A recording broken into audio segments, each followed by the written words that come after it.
اگر مجلس میں کوئی نیا پھل آتا تو آپ صلی اللہ علیہ وسلم مجلس میں بیٹھے سب چھوٹے بڑوں کو وہ پھل سب سے زیادہ پہلے دیتے۔ آپ صلی اللہ علیہ وسلم نے دوسروں کو بھی پیار، محبت اور ہمدردی کا سبق دیا ہے، اور آپ صلی اللہ علیہ وسلم اللہ تعالیٰ کے سب سے پیارے اور محبوب نبی صلی اللہ علیہ وسلم ہیں۔ اللہ تعالیٰ نے آپ صلی اللہ علیہ وسلم کو اس دنیا میں بھیجا، اور اس لیے اللہ تعالیٰ نے یہ دنیا بنائی۔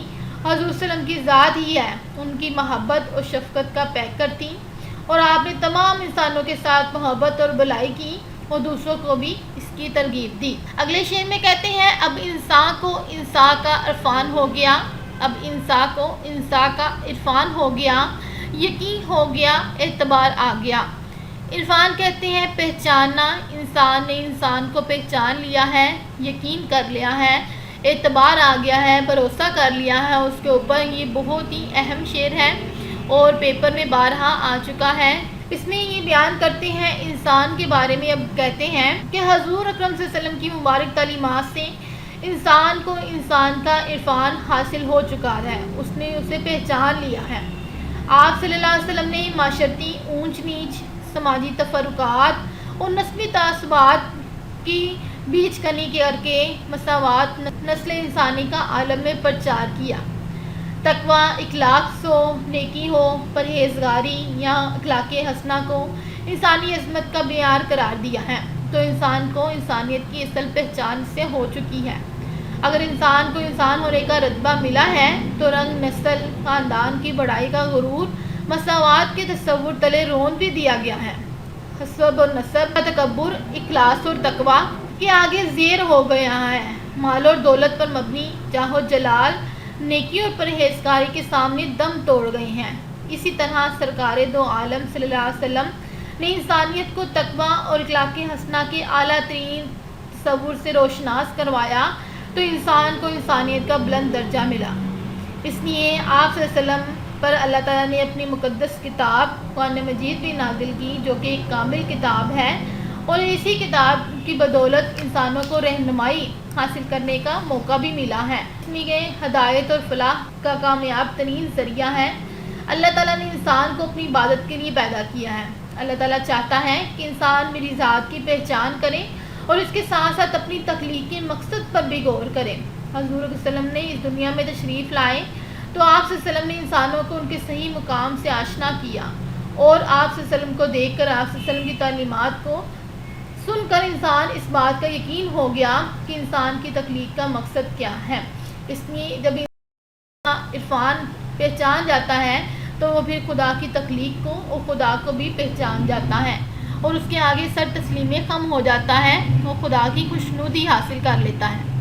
کہتے ہیں بجھے گا نہ جس کا چراغ محبت، بجھے گا نہ جس کا چراغ محبت، وہ پیغمبر ذی وقار آ گیا۔ چراغ محبت، محبت کا پیغام، محبت کی روشنی، وہ پیغمبر اللہ تعالیٰ کا پیارا آخری رسول، ذی وقار، عزت والا، شان اور مرتبے والا نبی پاک صلی اللہ علیہ وسلم آ گیا۔ اس نے حضور اکرم صلی اللہ علیہ وسلم کے لائے ہوئے آفاقی دین اور قرآن کا پیغام دیا ہے کہ یہ ابدی ہے، یہ محبت کا چراغ ہمیشہ جلتا ہی رہے گا، کیونکہ اس آفاقی الہامی اور خدائی پیغام محبت کی حفاظت کا وعدہ خود اللہ تعالیٰ نے لیا ہے۔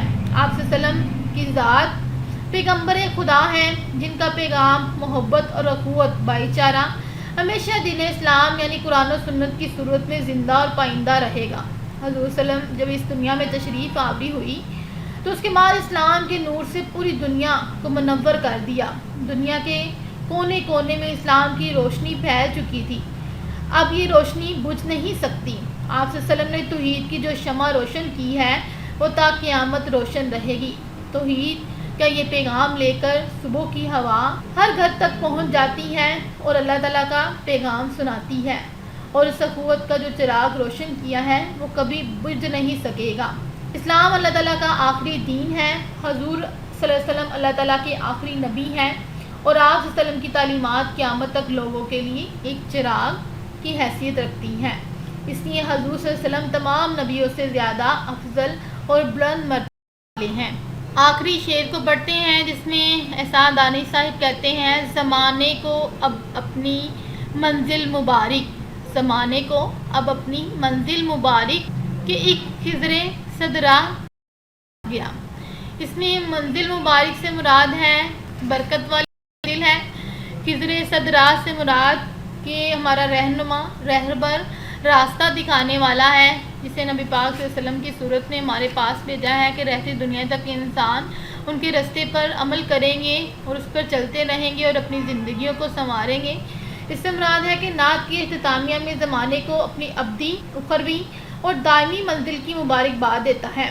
کہتے ہیں کہ حضور صلی اللہ علیہ وسلم کو نور تعلیمات مقدسہ کی روشنی میں قیامت تک انسانوں کی راہ میں ہدایت بن کر منور رہیں گے۔ حضور صلی اللہ علیہ وسلم انسان کو فلاحی و کامیابی کی ہدایت سے روشناس کرایا، شرک کی تاریکیوں میں توحید کے نور کو منور کیا، مخلوق کو معبود حقیقی کے در پر جھکنے کا درس دیا۔ آپ صلی اللہ علیہ وسلم کی تعلیمات کا فیض عام ہوا، انسانیت کا مکروہ چہرہ دھل گیا، کفر و شرک اور بد اخلاقی کے گھناؤنے جرم اختتام کو پہنچے، آدمیت کا بلند ہو گیا، یتیموں، غریبوں، مسکینوں کے جان اور مال کو تحفظ عطا کیا گیا، اور انہی سب کی بدولت مساوات انسانی، نسل انسانی کا چارداریں رنگ عالم نے پرچار کیا۔ رنگ، نسل اور نسل کا غرور مساوات کے تلے رونگ دیا گیا۔ وحشت و بربریت کو امن و سلامتی کے آگے امان حاصل ہوا، دشمنیاں اور نفرتیں محبتوں میں بدل، یعنی حضور صلی اللہ علیہ وسلم کی اس دنیا میں تشریف آوری کی بدولت تمام لوگوں کے لیے باعث رحمت اور برکت ہے کہ اب بھٹکے ہوئے لوگوں کو اپنا راہ بر مل گیا ہے، کیونکہ وسلم کے حجۃ الوداع کے موقع پر بھی کہا گیا تھا کہ آج تمہاری نعمت کو پورا کر دیا گیا ہے اور اسلام کو دین تمہارے لیے پسند کیا گیا ہے۔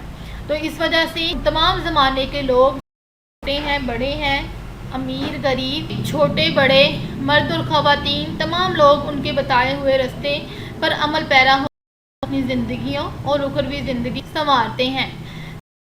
آج کا ہمارا سبق، جسے انتخاب نعت مولف عبدالغفور سے لیا گیا ہے، یہ اشعار کی تشریحات ہیں۔ اس میں اضافی شعر کا اضافہ کریں اور اس کی طوالت کو بڑھائیں۔ اس میں مختلف احادیث اور آیات کا ذکر کیا جا سکتا ہے، جیسے میں نے آپ کو کچھ بیان کی ہیں، تو اس کو اضافہ کرنے سے آپ کی تشریح میں اور بھی زیادہ خوبصورتی میں اضافہ ہوگا۔